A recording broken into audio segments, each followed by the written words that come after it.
Sensex Nifty నష్టాలు trade అవుతున్నాయి. ఉదయం లాభాలు ప్రారంభమైన మార్కెట్లు స్వల్పంగా నష్టాలకు జారుకున్నాయి. Coal India, Cipla, M&M, NTPC, HCL tech షేర్లు లాభాల్లో కొనసాగుతుండగా Eicher motors, Bajaj auto, HDFC bank, Britannia, Tata motors షేర్లు నష్టాల్లో కొనసాగుతున్నాయి. ఇక ఇవాల్టి మార్కెట్స్ గురించి అనాలిసిస్ అందించేందుకు మనతో పాటు స్టూడియోలో ఉన్నారు ప్రముఖ బిజినెస్ అనలిస్ట్ డాక్టర్ జీవీ రావు గారు. వారిని అడిగి మార్కెట్స్కి సంబంధించి మరిన్ని విషయాలు తెలుసుకున్నాం. రావు గారు నమస్కారం. నమస్తే. రావు గారు, మార్కెట్లు నష్టాల్లో ఉన్నాయి. సో కారణాలు ఏంటి? గత కొద్ది రోజులుగా మార్కెట్లో లాభాల్లో నుంచి నష్టాల్లోకి జారుకున్నాయి, మళ్ళీ ఇవాళ కూడా నష్టాలు కొనసాగుతున్నాయి. అయితేనండి ఇవాళ ఇవి పెద్దగా నష్టాలని చెప్పి మనం చెప్పుకోవాల్సినటువంటిది ఏం లేదు, ఫ్లాట్గా ఉన్నాయని చెప్పొచ్చు అనమాట. ఈరోజు మార్కెట్స్ అన్నీ కూడా చాలా నెగ్లిజిబుల్గా మాత్రమే డౌన్ అనేటువంటిది. ఏంటంటే స్టార్టింగ్లో మార్కెట్ పాజిటివ్గానే ఉన్నాయి. ఇంకొక విషయం ఏంటంటే ఈ ఎలక్షన్ టైంలో జనరల్గా సాధారణంగా మనకి జనరల్ ఎలక్షన్స్ టైంలో ఆ ఎలక్షన్స్ పూర్తయ్యే వరకు కూడా కొంచెం ఆచితూచే దూరంలోనే ఉండాలనుకుంటారు ఇన్వెస్టర్స్. సో ఎక్కువగా పొజిషన్స్ తీసుకోవద్దని. మరోవైపు నుంచి విదేశీ సంస్థాగత మదుపుదారులు ఏమన్నా షేర్లు అమ్ముతా వెళ్ళారు. అంటే ఒక స్టేజ్లో కరెంట్ గవర్నమెంట్ కనుక సెంటర్లో కంటిన్యూయేషను ఒక అబ్జల్యూట్ మెజార్టీ తోటి కనుక లేకపోతే ఈ పాలసీలు కంటిన్యూ కావేమో అనేటువంటి ఒక చిన్న భయాలు ఒక మాదిరిగా ఉండటంతో కొద్దిగా నష్టాలు కొన్ని రోజులు చూసాం. అయితే వాటి నుంచి బయటకు వచ్చేసి మళ్ళా మార్కెట్స్ నష్టాల నుంచి లాభాల్లోకి వెళ్ళి మనం నిన్న పాజిటివ్గా ట్రేడ్ అవటం, అంత ముందు రోజు కూడా పాజిటివ్గా ట్రేడ్ అవటం కూడా మనం గమనించడం జరిగింది. అంటే ఏంటంటే బై అండ్ లార్జ్గా మార్కెట్లో మన దేశీయ ఇన్వెస్టర్స్ అందరూ కూడా ఒక కంక్లూజన్కి అయితే వచ్చారు. ఏంటంటే కరెంట్ గవర్నమెంట్ కంటిన్యూ అవుతుంది, ఈ పాలసీలు కూడా కంటిన్యూ అవుతాయి అనేటువంటి కాన్ఫిడెన్స్కి వచ్చారు. అంటే దీనంతటిని కూడా మార్కెట్ ఆల్రెడీ డిస్కౌంట్ చేసేసింది. ఇక ఇప్పుడు సేమ్ గవర్నమెంట్ కంటిన్యూ అయినా కూడా ఇమ్మీడియట్గా బుయాన్సీ వచ్చేసి మార్కెట్లు విపరీతంగా పెరిగిపోవు. ఎందుకంటే ఆల్రెడీ ఈ ఫ్యాక్టర్ని మార్కెట్ కన్సిడర్ చేసి డిస్కౌంట్ చేసే కరెంట్ వాల్యుయేషన్స్ ఉన్నాయన్నమాట. కనుక ఇబ్బంది ఏమీ లేదు. సో మార్కెట్స్ ఈ యొక్క ట్రెండ్, ఫ్లాటిష్ ట్రెండ్ అనేది కొంత కంటిన్యూ అయ్యేటువంటి అవకాశాలు ఎక్కువగా ఉన్నాయండి ఇప్పుడు ఈ జూన్ 4 వరకు కూడా. రైట్ సార్, మీతో మాట్లాడడానికి నాగేశ్వరరావు గారు కాల్ చేశారు. నాగేశ్వర గారు నమస్కారం. ఏ స్టాక్స్ గురించి తెలుసుకోవాలనుకుంటున్నారు? జీవీ రావు గారు ఉన్నారు మనతో పాటు ఇవాళ స్టూడియోలో. సో అడగండి, మీ డౌట్ ఏంటో. నమస్తే సార్. రెండు స్టాక్స్ గురించి చెప్పండి. ఒకటి గ్రావిటా ఇండియా, రెండు టైటాగర్ రైల్ సిస్టమ్స్. ఈ రెండు రేట్లో బై చేయండి సార్. రైట్ రావు గారు, ముందుగా టైటాగర్ మీరు రెండోది డేటా చూడండి. టైటాగర్ విషయానికి వచ్చినప్పుడు ఇప్పుడు ఏంటంటే డిఫెన్స్ సెక్టారు, రైల్వేస్ ఇవన్నీ కూడా రానున్న 5 years కూడా చాలా మంచి విజిబిలిటీ తోటి పర్ఫార్మెన్స్ చూపించే అవకాశాలు ఉన్నాయి. సో మీరు ఏం చేయొచ్చు అంటే ఇప్పుడు ఈ షేర్లో ఒకవేళ మినిమం 3 years టైంకి ఉందామో అనుకుంటే సిస్టమేటిక్ వేలో మంత్లీ కొంత అమౌంట్ ఇన్వెస్ట్ చేస్తూ వెళ్తే లాంగ్ టర్మ్లో డెఫినెట్గా మీకు మంచి వాల్యూ క్రియేట్ అవకాశాలు ఉన్నాయండి. రైట్. ఇంకోటి గ్రావిటా ఇండియా అడిగారు సార్. సో గ్రావిటా ఇండియా కూడా లాంగ్ టర్మ్ కోసం బై చేయొచ్చు అండి. ఇది కూడా ఇప్పుడు ఏంటంటే ఇప్పుడు ఇమీడియట్గా స్పెక్యులేటివ్ పర్పస్లో కూడా ఇన్వెస్ట్మెంట్ పర్పస్ కోసం బై చేయొచ్చు. కొనాలనుకున్నటువంటి క్వాంటిటీ ఎంటైర్ని కూడా సింగిల్ డే కాకుండా గ్రాడ్యువల్ వేలో మీరు ఇన్వెస్ట్ చేస్తా వెళ్తే డెఫినెట్గా ప్రయోజనం ఉంటుందండి. ఎవరైనా ఒకటి మనం టైం పీరియడ్ కూడా ఇంపార్టెంట్ అండి. ఏ ఇన్వెస్ట్మెంట్కైనా కూడా కొంత టైం దానికి ఇవ్వగలిగితే ఆ ప్రయోజనం కలుగుతుంది. రైట్. నెక్స్ట్ కాల్ కిషన్ గారు అండి. కిషన్ గారు నమస్కారం. ఏ స్టాక్స్ గురించి తెలుసుకోవాలనుకుంటున్నారో అడగండి. నమస్కారం అండి రావు గారు. నా దగ్గర రేవతి ఎక్విప్మెంట్స్, దాని నేమ్ చేంజ్ అయింది, సిమాక్ కన్సల్టెంట్, రేవతి ఎక్విప్మెంట్స్ లేదా సిమాక్ కన్సల్టెంట్స్. అది 4 రోజుల నుండి 5% ఇది లోయర్ సీలింగ్ పడుతుంది. కారణం ఏంటి? ఫండమెంటల్స్ లేవా? అదొకటి తెలపండి. ఇంకోటి నా దగ్గర ప్రజ్ ఇండస్ట్రీస్ ఉన్నాయి, ప్రాఫిట్ లో ఉన్నాను. ఇప్పుడు ఉండమంటారా, ఎగ్జిట్ కమ్మంటారా? ఏదండి సెకండ్ స్టాక్ ఒకసారి మళ్ళీ చెప్పండి. ఓకే అండి, ప్రజెంట్ ఇండస్ట్రీస్ మీరు కనుక ప్రాఫిట్ లో ఉండా కూడా కంటిన్యూ కావచ్చండి. ఏంటంటే మనకి రానున్న రోజుల్లో కూడా రియల్ ఎస్టేట్ సెక్టారు, ఇన్ఫ్రాస్ట్రక్చర్ కూడా మంచి పనితీరు కనిపించేటువంటి అవకాశం ఉంది.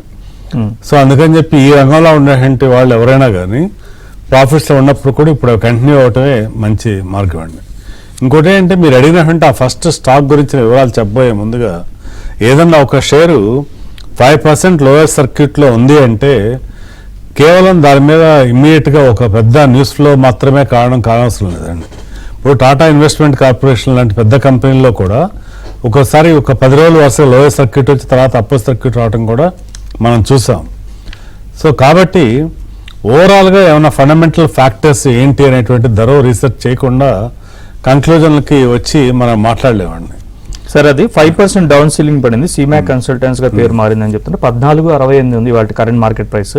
అండ్ సెక్టర్ వచ్చేసి ఇంజనీరింగ్ ఇండస్ట్రియల్ ఎక్విప్మెంట్. బేసిక్గా సెక్టార్ మంచి సెక్టార్ అయినప్పటికి కూడా ఈ యొక్క పర్టికులర్ షేర్లో ఇప్పుడు వరుసగా ఒకవేళ 5% డౌన్ సైడ్ కూడా 3-4 రోజులు జరుగుతుందంటే ఇది బ్రోకరేజ్ యాక్టివిటీస్ మీద ఆధారపడి ఉంటుందండి. ఇది మామూలుగా మార్కెట్లో ప్రైస్ మెకానిజం అనేటువంటిది ఎలా ఉంటుందంటే డిమాండ్ సప్లై విధానమే. అయితే మనకి ప్రతి ఒక్క ఇంటర్నల్ ఇన్ఫర్మేషన్ అంతా కూడా ఇన్వెస్టర్ డొమైన్లోకి రాకపోవచ్చు. ఎప్పుడైతే ఎక్కువ మంది బ్రోకర్స్ ఈ యొక్క ఆర్డర్ బుక్ పొజిషన్స్ కనుక సెల్లింగ్ ఆర్డర్స్ ఎక్కువ ఉంటే అప్పుడు ఇలాంటి లోయర్ సర్క్యూట్ని తాగేటువంటి ప్రమాదం ఉంటుంది. ఏదైనా కొంచెం అప్రమత్తతో ఉండాల్సిన అవసరం ఉందండి ఇటువంటి షేర్ల పట్ల. Right sir. Next call Ramachandra గారు హైదరాబాద్ నుంచి. రామచంద్ర గారు నమస్కారం. ఏ స్టాక్స్ గురించి తెలుసుకోవాలనుకుంటున్నారో అడగండి. ఇప్పుడు కొన్ని స్టాక్ బాగా ప్రాఫిట్ లో ఉన్నాయి sir. PSC, REC, HCIL, for example oil India కూడా 5-6 స్టాకులు లాభంగా ఉన్నాయి బాగా. అయితే ఫ్రెండ్స్ ఏం అడ్వైజ్ చేస్తున్నారంటే ఎలక్షన్ ముందు నువ్వు అప్డేట్సుకో, ప్రాఫిట్ బుక్ చేసుకో, మంచి గవర్నమెంట్ ఫారం అయిన మరి కింద పడతాయి, అప్పుడు మళ్ళీ అదే స్టాకులు కొనుక్కో, ప్రాఫిట్ ని చేసుకోమని చెప్తున్నారు సార్. మీ సలహా సార్. రైట్. అంటే బేసికల్గా మీరు ఉన్నటువంటి ఈ యొక్క స్టాక్స్ అన్నీ కూడా అద్భుతమైనటువంటి షేర్లే. ఈ షేర్లు అన్నీ కూడా మనం లాస్ట్ ఒక 4 yearsగా కూడా నేను చాలా ప్రోగ్రామ్స్ ద్వారా రికమెండ్ చేసినటువంటి షేర్లే. ముఖ్యంగా ఆర్ఈసీ ఉందంటే బిలో 100 రూపీస్ నుంచి కూడా బై చేయమని చెప్తా వచ్చాము. ఇప్పుడు కూడా ఈ యొక్క సెక్టార్స్ కరెంట్ గవర్నమెంట్ కంటిన్యూషన్లో ఇంకా కూడా బాగా పనితీరు కనపరిచే అవకాశాలు ఉన్నాయండి. అంటే వీటన్నిటిలోనూ కూడా ఇంకా ఫర్దర్గా మంచి పర్ఫార్మెన్స్కే అవకాశం ఉంది. మొత్తంగా బయటికి రాకుండా మీకు కనుక ఒకవేళ ఫైనాన్షియల్గా ఏదైనా నీడ్ ఉంటే ప్రాఫిట్ బుక్ చేసుకోవడం తప్పులేదు, కానీ అలా కాకుండా కేవలం మళ్ళా తగ్గుద్దామని ఆశతో అయితే మాత్రం అమ్మొద్దండి. ఈ షేర్ల కంటిన్యూటీలో మరింత లాభాలు వచ్చే అవకాశం ఉంటుంది. నేను చెప్తున్న సలహా ట్రేడింగ్ పర్పస్ కాదు. మీరు కనుక లాంగ్ టర్మ్ ఇన్వెస్టర్ అయ్యి ఇక్కడి నుంచి కూడా కనీసం ఇంకో 2 సంవత్సరాలు కనుక ఈ షేర్లోనే ఉండాలి అనుకుంటే మాత్రం నిరభ్యంతరంగా మీరు ప్రాఫిట్ బుక్ చేయకుండా ఈ షేర్లో కంటిన్యూ కావచ్చు. In fact one of the guaranteed sector which is likely to perform well అంటే అది పిఎస్యూస్, ఇన్ఫ్రాస్ట్రక్చర్ రిలేటెడ్ సెక్టార్స్ అండి. ఆ విధంగా చూసినప్పుడు మీరున్నటువంటి పిఎస్యూ కంపెనీలు అన్నీ కూడా ఈరోజు కూడా ఫ్రెష్ బయింగ్ కూడా చేయదగిన షేర్లు కాబట్టి కంటిన్యూ అవ్వండి వీటిలో. Right sir. Next caller Gupta గారు కాల్ చేశారు. గుప్తా గారు నమస్కారం. ఏ స్టాక్స్ గురించి తెలుసుకోవాలనుకుంటున్నారు? మీ డౌట్ ఏంటండి? సార్, ఈ కరెంట్ మార్కెట్ ప్రైస్ లోనే హెచ్బిఎల్ పవర్ ఎంఫసిస్ తీసుకోవచ్చా? అలా జాష్ ఇంజనీరింగ్ ఎగ్జిట్ ఎప్పుడు తీసుకోవాలి, ఏ రేట్ లో తీసుకోవాలి? Jash engineering JSH. Power name ఒకసారి చెప్పండి. ఏ పవర్ అది? HBL power, B for Bombay. Okay right. హెచ్బిఎల్ పవర్లో ఏంటండి మీ క్వశ్చన్ ఏంటి? కరెంట్ మార్కెట్ ప్రైస్ ప్రస్తుతం కొనొచ్చా? అది ఈ రేట్ లో ఎంటర్ అవ్వచ్చా? రైట్ అండి. ఒకవేళ పవర్ సెక్టార్లోనే ఉందా అనుకుంటే మాత్రం మీరు కరెక్షన్స్లో నిజానికి టాటా పవర్లో ఎంటర్ కావటం బెటర్ అండి. అలాగే పవర్ గ్రిడ్, ఈ 2 స్టాక్స్ని పరిశీలించండి హెచ్బిఎల్ కన్నా కూడా. వాళ్ళు అడిగిన హెచ్బిఎల్ పవర్ ఈరోజు 525 ఉంది sir. Okay right. Next Ramesh గారు కాల్ చేశారు. రమేష్ గారు నమస్కారం. ఏ స్టాక్స్ గురించి తెలుసుకోవాలనుకుంటున్నారో అడగండి. Good afternoon sir. నా దగ్గర అక్షర కెమికల్స్ అనేటి ఉన్నాయి ఒక 100, ఇంకొకటి బాంబినో ఆగ్రో ఫుడ్స్ అనేటి అబో 100 ఉన్నాయి. 2 ప్రాఫిట్ లో ఉన్నాను. ఓకే. ఉండమంటారా? ఫండమెంటల్స్ బాగుంటే ఎగ్జిట్ కమ్మంటారా, ఉండమంటారా? ఫండమెంటల్స్ ఎలా ఉన్నాయని. Right sir. Akshara power, Akshar chemicals. Akshar chemicals మీరు ప్రాఫిట్లో ఉంటే ప్రాఫిట్ బుక్ చేసుకోవటమే మంచిదండి. అలాగే అంటే ఇప్పుడు ఏంటంటే ఇంకా ఈ సెక్టార్లో ఉన్నటువంటి లార్జ్ క్యాప్లో ఉన్న మంచి స్టాక్స్లోకి మీరు షిఫ్ట్ కావచ్చు. సో ఇప్పుడు ప్రాఫిట్లో ఉంటే మాత్రం ప్రాఫిట్ తీసుకోండి. ఇంకో కంపెనీ ఏదన్నారు? Bambino agro. బాంబినో అగ్రో విషయంలో కూడా మీరు ప్రజెంట్ ప్రాఫిట్లో ఉంటే అది కూడా ప్రాఫిట్ తీసుకోవచ్చు అండి. ఈ రెండు షేర్లో కూడా ప్రాఫిట్ బుక్ చేసుకోవటమే కరెక్ట్ అండి. Right sir. Next caller Mahesh గారు కాల్ చేశారు. మహేష్ గారు నమస్కారం. ఏ స్టాక్స్ గురించి తెలుసుకోవాలనుకున్నారో అడగండి. నమస్తే అండి. నమస్తే. Tata power Cochin shipyard, Tata power అండి, చెప్పండి కొచ్చిన్ షిప్ యార్డ్. మీ డౌట్ ఏంటి సార్ వాటిలో? టాటా పవర్ వీటిలో ఇన్వెస్ట్ చేయొచ్చాను, ఫస్ట్ టైం ఇన్వెస్ట్ చేస్తున్నాను. Okay right. అయితేనండి ఇప్పుడు వీటిల్లో ఈ 2 షేర్ల గురించి విడిగా చూడాలి. ముందుగా టాటా పవర్ విషయానికి వస్తే లాంగ్ టర్మ్కి డెఫినెట్గా చాలా మంచి షేర్ అండి ఇది. మీరు ఇప్పుడు ఇటీవల స్మాల్ కరెక్షన్ వచ్చింది, ఈ కరెక్షన్లో ఇప్పుడు టాటా పవర్లో ఎంటర్ అయ్యే లాంగ్ టర్మ్ కోసం ఉండటం చాలా మంచిదండి. లేకపోతే కొచ్చిన్ షిప్ యార్డ్ విషయానికి వస్తే కొచ్చిన్ షిప్ యార్డ్ లాస్ట్ 1 ఇయర్లో అనూహ్యమైనటువంటి ఫలితాలని మీకు అందించడం జరిగింది. ఎవరైతే ఈ షేర్లో ఉన్నారో 200%, 300% కూడా ప్రాఫిట్స్ని అందుకోవడం జరిగింది. అయితే ఇన్ఫ్రాస్ట్రక్చర్ సెక్టార్లో ఉండాలనుకునే వాళ్ళకి ఇప్పుడు కరెంట్ ఎంటర్ అవ్వాలనుకుంటే కొచ్చిన్ షిప్ యార్డ్ కన్నా కూడా జిఏ షిప్పింగ్ చాలా బెటర్ ఆప్షన్ అవుతుందండి. మీకు రిస్క్ రివార్డ్ రేషియో ఇంకా మోర్ ఫేవరబుల్గా ఉండే అవకాశం ఉంది. కాబట్టి ఒకవేళ ఇప్పుడే ఫ్రెష్ బయింగ్ చేయాలి అనుకుంటే మాత్రం జిఏ షిప్పింగ్ బెటర్ చాయిస్ అండి. వాళ్ళు ఫ్రెష్గా ఇన్వెస్ట్ చేద్దామని అన్నారు. ఆ ఉద్దేశంలో కొచ్చిన్ షిప్ యార్డ్లో ఎంతో ఒక 400% అట్లా పెరిగిన తర్వాత ఇప్పుడు ఎంటర్ అయ్యే కన్నా జిఏ షిప్పింగ్లో ఎంటర్ అయితే మీకు ఎక్కువ బెనిఫిట్స్ పొందే అవకాశం ఉందండి. Right sir. Next caller Mahesh Hanuman Singh గారు ఖమ్మం నుంచి. హనుమాన్ సింగ్ గారు నమస్కారం. ఏ స్టాక్స్ గురించి తెలుసుకోవాలనుకుంటున్నారు అడగండి. నమస్కారం సార్, జీరో గారు నమస్కారం. నమస్తే అండి. Small finance bank, education small finance, ఈ రెండు వెరీ బాగుంటుంది సార్. మళ్ళీ ఒకసారి చెప్పండి, రిపీట్ చేయండి. అర్థమైందండి. ఒకటి Equitas small finance bank, 2 Ujjivan small finance bank గురించి అడిగారు మీరు. ఈ రెండిట్లో ఏది బాగుంటుంది అని అడిగారు. ఇన్వెస్ట్మెంట్ పర్పస్ కండి అసలు ముందుగా మీరు in general small finance banks concept గురించి అందరికి కూడా అర్థమయ్యేట్టుగా కొన్ని పాయింట్స్ ఇక్కడ చెప్పాల్సిన అవసరం ఉంది. ఏంటంటే మనం బ్యాంకింగ్ షేర్లోకి వచ్చేసరికండి పిఎస్యు స్టాక్స్, ప్రైవేట్ సెక్టార్లో ఉన్నటువంటి లార్జ్ స్టాక్స్, అలాగే స్మాల్ ఫైనాన్స్ బ్యాంక్స్ అని 3 కేటగిరీలో డివైడ్ చేస్తే మూడిట్లో ఈ స్మాల్ ఫైనాన్స్ బ్యాంక్స్లో రిస్క్ ఎక్కువ అని చెప్పొచ్చండి. వీటికి కూడా రిజర్వ్ బ్యాంక్ పరిధిలోనే ఉన్నప్పటికి కూడా మనకేంటంటే ఆ డిపాజిట్ ఇన్సూరెన్స్ కార్పొరేషన్ ఇచ్చినటువంటి 5 లక్షల రూపాయల పరిమితికి వరకు మాత్రమే డిపాజిటరు వీటిని నమ్మటం జరుగుతూ ఉంటుంది. ఈ సెక్టార్లో ఉన్నటువంటి బ్యాంక్స్లో మనకి కొద్దిగా సెక్యూర్డ్ అనిపించేటువంటిది ఏయూ స్మాల్ ఫైనాన్స్ బ్యాంకు. మీరు అడిగినటువంటి Equitas small finance bank, Ujjivan small finance banks 2 పేర్లు మాత్రమే చెప్పి మీరు ఈ రెండిట్లో దేనిలో ఇన్వెస్ట్ చేయడం బెటర్ అని అడిగారు. ఈ రెండిట్లోనూ కూడా ఇన్వెస్ట్ చేద్దని నేను చెప్తానండి. ఒకవేళ మీరు కనుక బ్యాంకింగ్లోనే ఉండాలి అని అనుకుంటే మాత్రం కరెంటు ప్రైసెస్లో కొద్దిగా ఎక్కువ అయినప్పటికి కూడా మీకు ఇండస్ ఇండ్ బ్యాంక్ని మీరు ఇన్వెస్ట్మెంట్ పరిశీలించవచ్చు. అలాగే federal bank, IDFC first bank, వీటిలో దేనిలోనే ఇన్వెస్ట్మెంట్ ఆలోచన చేయండి. కానీ ఈ స్మాల్ ఫైనాన్స్ బ్యాంక్స్ ఈ రెండింటినీ కూడా అవాయిడ్ చేయటమే మంచిదండి. Right sir. Next caller Srinivas గారు. శ్రీనివాస్ గారు నమస్కారం. ఏ స్టాక్స్ గురించి తెలుసుకోవాలనుకుంటున్నారు చెప్పండి. Good morning sir. హెచ్డిఎఫ్సి 1520 కొన్నాను, 100 స్టాక్స్ ఉన్నాయి. ఓకే, అమ్మేయమంటారా ఉంచమంటారా సార్? అంటే మీరు లాంగ్ టర్మ్ కోసం కొన్నారా లేకపోతే ఇప్పుడు ఇమీడియట్ గా ఉన్న రిటర్న్ ఎక్స్పెక్ట్ చేసి 6 మంత్స్ నుంచి వెయిట్ చేస్తున్నా సార్. ఇంకెంతకాలం వెయిట్ చేయగలరు? అదే అసలు ఏదో ఎప్పటికప్పుడు రికమెండేషన్ వస్తుంది, 1800 అవుతుంది, 1700 అని వస్తుంది, ఉంచుకుంటున్నాను అమ్మకుండా. అది ఎప్పటికీ రావట్లేదు, ఇంకా పడిపోతూనే ఉంది. అందుకని అమ్మమంటారా, షిఫ్ట్ అయిపోమంటారా, ఇంకా హోల్డ్ చేస్తే బెటర్ అంటారా? దీనికి పాయింట్ ఒక చిన్న ఎక్స్ప్లెనేషన్ చెప్తానండి. ఇప్పుడు ఒక ల్యాండ్ కొన్న తర్వాత దానిలో ఒక తోటను పెంచుతాం మొదలుపెట్టాము. మనం అమ్ముదాం అనుకుంటేనే రేట్లు రావట్లేదు. తోట ఫుల్గా రెడీ అయిపోయి మనకి ఒక నెలలో కాపుకు వస్తుంది అనుకున్న టైంలో ఫ్రస్ట్రేషన్లో అమ్మేస్తారు. అమ్మిన తర్వాత ఏమన్నా ఆ పొలం రేటు అప్పుడు 10 లక్షలు ఉన్న పొలం రేటు అమాంతం 2 కోట్ల రూపాయలు అయిపోతుంది. అలాగే ఒక అద్భుతమైనటువంటి బ్యాంక్ హెచ్డిఎఫ్సి బ్యాంక్ అనేటువంటిది ఇవాళ టెంపరీగా కొన్ని కారణాల వల్ల రేట్ ఫాల్ అయినప్పుడు కూడా ఇప్పుడు మీరు అమ్మేశారనుకోండి, అమ్మిన తెల్లారి నుంచి కూడా ఆ షేర్ పెరిగేటువంటి అవకాశాలు కూడా మెరుగ్గానే ఉంటాయన్నమాట. అయితే ఎప్పుడు పెరుగుతుంది అనే విషయంలో ఇదమిద్దంగా పలానా రోజు పెరుగుతుందని చెప్పి ఎవరూ చెప్పరండి. అది టైం విల్ టెల్. మీకు స్టాక్ మార్కెట్లో ఇన్వెస్ట్మెంట్ అంటేనే మినిమం ఒక 2 to 3 years అయినా మీరు ఇన్వెస్ట్ చేయాలి.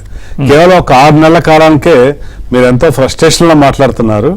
కానీ దీనిలో ఇన్వెస్ట్మెంట్ అంటేనే కనీసం 2-3 ఏళ్ల వ్యవధన్నా మీరు దానికోసం టైం ఇవ్వాలి. అలాంటి ఉద్దేశం లేదు, షార్ట్ టర్మ్ కోసమే అంటే ఎగ్జిట్ అయిపోండి. రైట్. మిగతా కాలర్స్తో మాట్లాడి మైనస్ వద్ద కొనసాగుతోంది. సో రావు గారు, సో ఇప్పుడు ఈ ప్రెసెంట్ మార్కెట్లో అంటే ఎలక్షన్స్ కూడా మనకి నడుస్తున్నాయి కాబట్టి ప్రజెంట్ ఇప్పుడు ఎవరైనా ఫ్రెష్గా బయింగ్ చేయాలంటే ఇప్పుడు కొనొచ్చు అంటారా? ఒక విధంగా చెప్పాలంటే ఇదే మంచి ఆపర్చునిటీ అండి. మనం రానున్న రోజుల్లో ఏ సెక్టార్స్ కరెక్ట్ పర్ఫామ్ చేయగలుగుతాయో ఐడెంటిఫై చేసి ఆ సెక్టార్లో ఫోకస్ చేసి ఇన్వెస్ట్ చేస్తే ఎలక్షన్లు అయిపోయిన తర్వాత కొత్త గవర్నమెంట్ ఫామ్ అయిన తర్వాత ఇనీషియల్గా వచ్చేటువంటి బుయాన్సీలో కొంత ప్రాఫిట్స్ వీళ్ళు అందుకునేటువంటి అవకాశం కూడా ఉంటుందండి. ఆ పర్పస్లో ఆలోచిస్తే కనుక దేని మీద ఫోకస్ చేయాలంటే ప్రధానంగా ఇన్ఫ్రాస్ట్రక్చర్ సెక్టారు, అంటే anything relating to construction, roads, cement, ఏదైనా ఈ యొక్క ఇన్ఫ్రాస్ట్రక్చర్ రిలేటెడ్గా ఉన్నటువంటి కంపెనీలు, అలాగే వాటితో పాటుగా హోటల్స్, ట్రావెల్ రిలేటెడ్, ఇవన్నీ కూడా చాలా బాగా పర్ఫామ్ చేసే అవకాశం ఉంది. అలాగే పిఎస్యు బ్యాంక్స్, పిఎస్యు షేర్స్, వీటిలో డెఫినెట్గా ఇప్పుడు కూడా ఇన్వెస్ట్ చేయొచ్చండి. నిజానికి మార్కెట్స్ ఎలక్షన్ రిజల్ట్స్ వచ్చి అఫీషియల్గా గవర్నమెంట్ ఫామ్ అయిన తర్వాత పోల్చుకుంటే ఇప్పుడు కొద్దిగా తక్కువ రేట్లలోనే అందుబాటులో ఉన్నాయని చెప్పొచ్చు. ఉదాహరణకి ఎల్ఎన్టీ మాకు 3,800 నుంచి 3,300 దాకా రావడం జరిగింది. మళ్ళా గవర్నమెంట్ ఫార్మేషన్ తర్వాత ఇన్ఫ్రాస్ట్రక్చర్ అంతా పెరుగుతున్నప్పుడు ఇది కూడా పెరిగే అవకాశం ఉంది. సో వాటితో పాటుగా అలాగే real estate sector, anything related to infra, వీటిల్లో మాత్రం ఇన్వెస్ట్ చేయాలనుకుంటే ఇదే బెస్ట్ టైం అని నేను చెప్తానండి. రైట్ సార్, నెక్స్ట్ ఒక కాలర్ ఉన్నారు, శర్మ గారు విజయవాడ నుంచి. శర్మ గారు నమస్కారం. ఏ స్టాక్స్ గురించి తెలుసుకోవాలనుకుంటున్నారు అడగండి. హిందుస్థాన్ కాపర్ మోల్టెక్ ప్యాకేజ్ అండి. హిందుస్థాన్ కాపర్ ఏమో 70 రూపాయలు, మోల్టెక్ ప్యాకేజ్ 30 రూపాయలు హోల్డ్ చేస్తున్నారు సార్. ప్రాఫిట్ బుక్ చేసుకోవచ్చా? రైట్, రావు గారు. నిజానికి మీరు అడిగినట్టు 2 షేర్లు కూడా చాలా అద్భుతమైన రిటర్న్స్ ఇచ్చాయి. సో ఒకసారి మీరు ప్రాఫిట్ తీసుకోవచ్చు, తీసుకొని మళ్ళా ఏదన్నా ఫాల్ ఉంటే కనుక ఫ్రెష్ ఎంట్రీ గురించి పరిశీలించండి. Right, next caller Mahesh Nizamabad నుంచి కాల్ చేశారు. మహేష్ గారు నమస్కారం. ఏ స్టాక్స్ గురించి తెలుసుకోవాలనుకుంటున్నారు అడగండి. మహేష్ చెప్పండి మహేష్.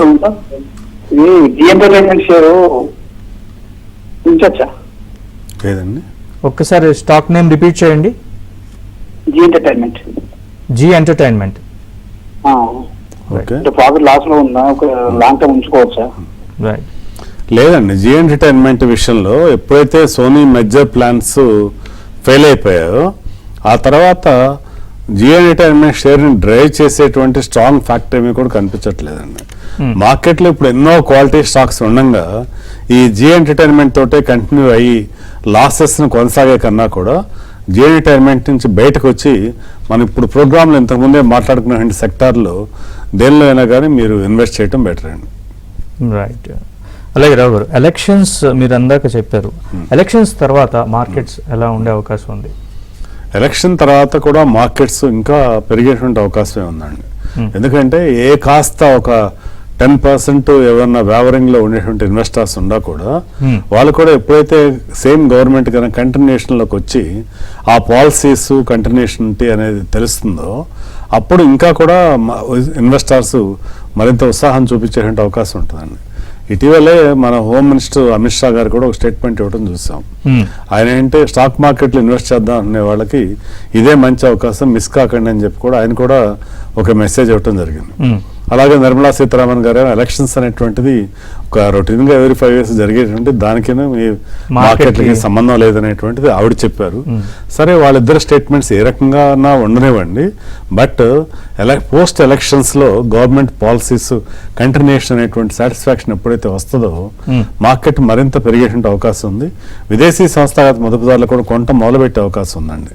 అవన్నీ జరిగినప్పుడు మార్కెట్లో ఒక బుయాన్సీ అనేటువంటిది డెఫినెట్గా వచ్చే అవకాశం ఉంటుంది. కాబట్టి ఎవరైనా లాంగ్ టర్మ్ ఇన్వెస్టర్ ఆ ఆలోచనతో ఉండేవాళ్ళు మాత్రం ఇప్పటి నుంచి కూడా ఇన్వెస్ట్మెంట్ చేయడం స్టార్ట్ చేసుకోవడం చాలా మంచిదండి. Right sir, next caller Lavanya గారు హైదరాబాద్ నుంచి కాల్ చేశారు. లావణ్య గారు good afternoon.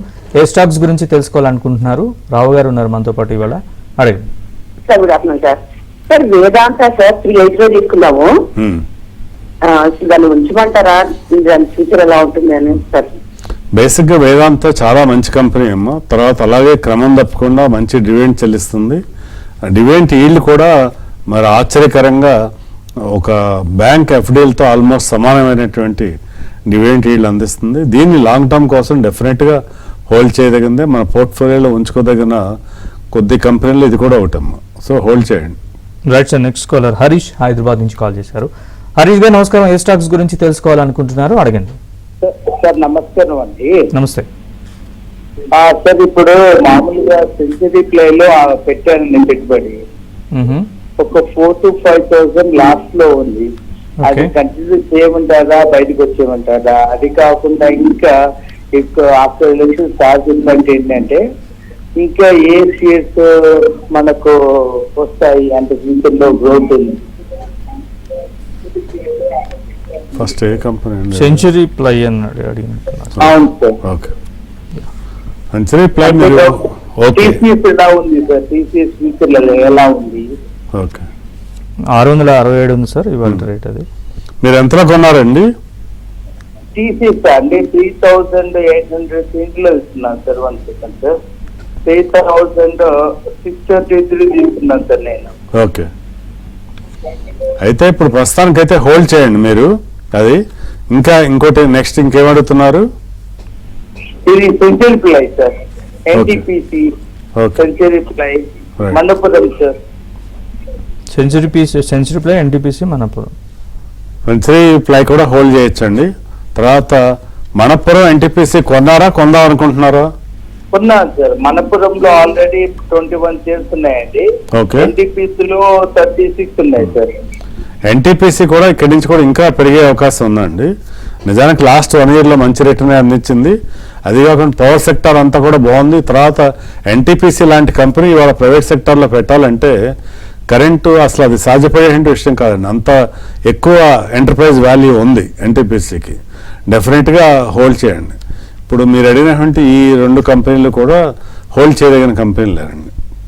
Right sir. Next Hemanth call చేశాను. Next call. హేమంత్ గారు నమస్కారం. ఏ స్టాక్స్ గురించి తెలుసుకోవాలనుకుంటున్నారు అడగండి. నేను సుజలాన్ ఎనర్జీ గురించి, ఐఆర్ఎఫ్సి గురించి తెలుసుకోవాలనుకుంటున్నాను. అడగండి, మీ డౌట్ ఏంటి చెప్పండి. సెల్ చేసుకోవాలా? నేను సుజలాన్ ఎనర్జీ 40కి తీసుకున్నాను.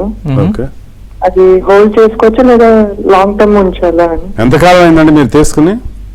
నేను తీసుకొని అరౌండ్ 3 months అవుతుంది. ఓకే అండి. జనరల్గా స్టాక్ మార్కెట్లో ఏదైనా ఇన్వెస్టారు అనే పదంతో ఎవరైనా ఇన్వెస్ట్ చేసామంటే కనీసం ఒక 2-3 సంవత్సరాలు అన్నా ఒక స్టాక్లో ఇన్వెస్ట్ చేసినప్పుడు మాత్రమే దానిలో ఫలితాలు పొందే అవకాశం ఉంటుంది. ఎక్సెప్షన్స్ కొన్ని ఉండొచ్చు కానీ జనరల్గా అయితే సుజలాన్ ఎనర్జీ లాంగ్ టర్మ్కి డెఫినెట్గా ఇన్వెస్ట్ చేయదగిన షేరేనండి. ఇది సుజలాన్ యొక్క స్టోరీ ఏంటి? ఇప్పుడు మనం చూస్తే 10 రూపాయల నుంచి 40 రూపాయలు దాకా అంటే 400% రిటర్న్ లాంగ్ టర్మ్ ఇన్వెస్టర్ ఇప్పటికే పొందాడు. అలాగే ఇక్కడి నుంచి కూడా సుజలాన్ యొక్క సక్సెస్ స్టోరీ కంటిన్యూ అయ్యే అవకాశాలే ఉన్నాయన్నమాట. మీరు మళ్ళా ఒక 2-3 సంవత్సరాల పాటు హోల్డ్ చేయాలి అనుకుంటే కరెంట్ రేట్లో ఫ్రెష్ బయింగ్ కూడా చేయొచ్చండి సుజలాన్ ఎనర్జీ విషయంలో. అలాగే ఇంకోటి ఏంటి ఐఆర్ఎఫ్సి కూడా లాంగ్ టర్మ్కి డెఫినెట్గా హోల్డ్ చేయదగిన షేర్ అండి. ఈ 2 కూడా హోల్డ్ చేయండి. Right sir. రావు గారు, సో మార్కెట్స్ కూడా కొంచెం నష్టాలు తగ్గుతున్నాయి. 50 పాయింట్ల మైనస్తో కొనసాగుతుంది సెన్సెక్స్. అలాగే నిఫ్టీ ప్లస్లోకి వచ్చింది. సో ఈ వీక్ మార్కెట్ ఎలా ఉండే అవకాశం ఉంది సార్? ఓవరాల్గా మార్కెట్స్ కొంత ఫ్లాట్గానే ఉండే అవకాశం ఉందండి. ఎక్కువగా పెరగటం కానీ మరీ ఎక్కువగా ఫాలో అవటం కానీ జరగట్లేదు. రేంజ్ బౌండ్ అంత ఒక రేంజ్ బౌండ్లోనే ఉంటాయి మార్కెట్స్లో. ఏంటంటే ఒకవేళ ఏదన్నా ఫాల్ వచ్చినా కూడా ఇమీడియట్గా బయింగ్ వచ్చేస్తుందండి. అంటే ఎవరైతే ఇన్వెస్టర్స్ లాంగ్ టర్మ్ కోసం బై చేద్దాం అనుకుంటున్నారో వాళ్ళంతా కూడా మార్కెట్స్ తగ్గినప్పుడు మళ్ళీ ఎంటర్ అవ్వాలని చెప్పి ఎదురు చూస్తున్న వాళ్ళు తక్షణమే లోలో బై చేయటం మొదలు పెడుతున్నారు. అలాగే మార్కెట్ కనుక ఏదైనా విపరీతంగా పెరిగితే మాత్రం ప్రాఫిట్ తీసుకుంటున్నారు. సో ఓవరాల్గా ట్రెండ్ ఏంటంటే ఇప్పుడు ఈ ఎలక్షన్ రిజల్ట్ వచ్చే వరకు కూడా మార్కెట్స్ కొంత ఫ్లాటిష్గానే ఉండే అవకాశం ఉంది. మనకి ఎఫ్ఐఎస్ ఏమన్నా ఫ్రెష్ బయింగ్ చేయకపోయినా సెల్లింగ్ని కొద్దిగా తగ్గించడం, అలాగే దేశీయ సంస్థాగత మదుపుదారులేమో బయింగ్ని కంటిన్యూ చేయడం చేస్తున్నారు. కాబట్టి రానున్నటువంటి కొద్ది రోజుల్లో, ఒక వారమే కాదు, ఈ రానున్న 2 వారాలు కూడా మార్కెట్స్ ఆల్మోస్ట్ ఫ్లాటిష్ గానే ఉండే అవకాశాలు ఎక్కువగా ఉన్నాయండి. Right. Thank you very much GV Rao గారు. సో వాళ్ళ మార్కెట్స్ గురించి అలాగే ఇన్వెస్టర్స్ వాళ్ళ యొక్క సలహాలకి తగిన సలహాలు సూచనలు కూడా వాళ్ళకి అందించారు. Thank you very much.